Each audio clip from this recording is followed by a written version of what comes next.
Hi guys, welcome my chessdangerous YouTube channel. Quickly, I am going to show you a dangerous chess opening trick called the famous Budapest Gambit. So let's go and start the game. White start with the queen pawn opening. We response knight to f6. White play c4, the Indian game, and then we play the pawn to e5, turning this into the Budapest defense. Now from here the most best move will be to take this pawn.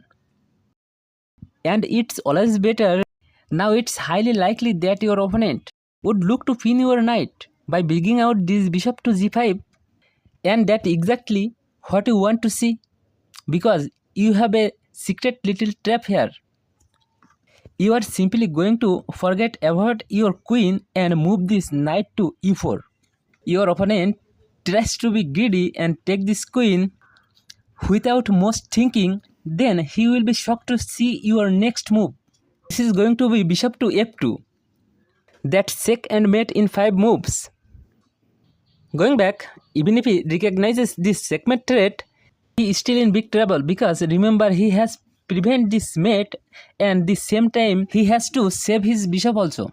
So he might come up with something like bishop to e3. But after bishop takes, pawn takes back, queen h4 check. White plays pawn to g3. This is the only legal move. We can then simply take this pawn by this knight.